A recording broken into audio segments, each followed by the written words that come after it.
was a challenge to try and capture something as iconic as Alcatraz. You know about this. This is arguably the most famous prison in the world, and now you're in it. Just the space, you know, the physicality of it, because it's quite claustrophobic. When modern-day prisons are designed, they really consider not intimidating people or making the spaces, you know, as least stressful as possible. Well, Alcatraz didn't suffer from those restrictions. They did the research, they went out, studied Alcatraz, not just from books or internet.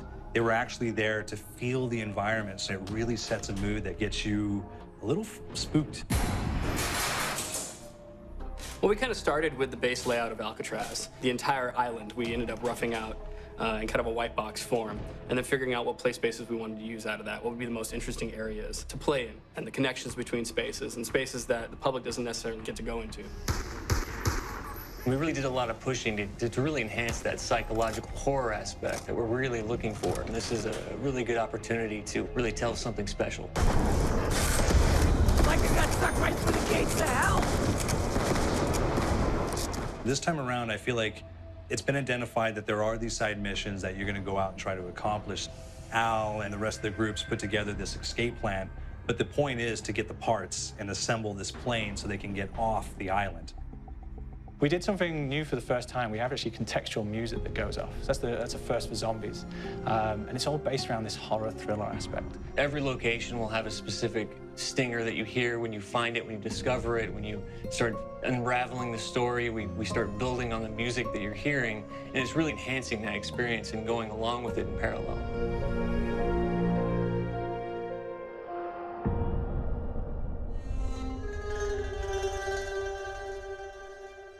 Because we wanted to embrace this kind of horror thriller element, we wanted character actors, guys who could really embody someone and then convey emotion. So that's why we went for guys like Ray Liotta, getting in that kind of guy. You know, we wanted a frantic nature, so he plays a character called Billy Handsome, who's this kind of psychopath who would be employed by the mob to kill people in interesting ways. Chaz Palminteri, he plays a guy called Sal DeLuca, an old mob boss.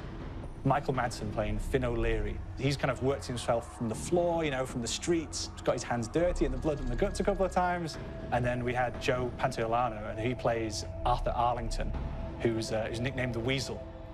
Those guys, they bring a quality and a subtlety and timing that you can't really identify or try to recreate. Bring it on, you dirtbags! You start off in the afterlife mode, and that's just going to be, you know, what's going on. You're going to try to solve the mystery from the second you start. Afterlife, to me, brings a new element, like a new puzzle element. It forces me to think a little bit more or look for the clues or kind of think of zombies on a slightly deeper level. You see clues throughout the map that tell you, ooh, perhaps if I'm in the afterlife, I can interact with this object, or there's some puzzle going on here that I need to be in the afterlife. Back east, I whacked a dirty dentist with one of these. Took forever, too. Alcatraz has a Civil War kind of fort background before it turned into a penitentiary. And so we had this kind of backstory, the idea that the warden would have collected Civil War weaponry. And one of them is a blundergat. It's a fictional weapon, but the idea of the combination between a blunderbuss and a Gatling gun. And possibly, there might be a way of upgrading it to a more fantastical weapon that the players may find. You all gotta go sometime? You just went now. There's one main zombie, one big zombie that's going to come through and wreak havoc on your life. He'll lock down the perk machine, he'll close down the box, so you have to pay to get that open again. So you don't want him to interfere with your process. Now's a good time to pick a fight. It's a fun challenge. It keeps things moving forward. In terms of perks, we have a new perk called Electric Cherry. When you reload, it gives a shock around, which scales over time. I was asking for it, greaseball. There's so much to experience in this map. Every time I play it, there's a new tactic to take, a new experience, a new objective to go for. But there's also this layer of things that we aren't exactly exposing to the players right off the bat and will need to be discovered.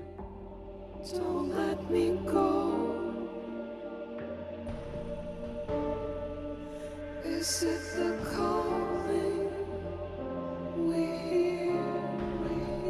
we've got the undead in there, we've got these historical elements, and these fantastic actors all seem to be with peace with each other in this kind of same world. So it's magical, and our team is incredibly excited by it.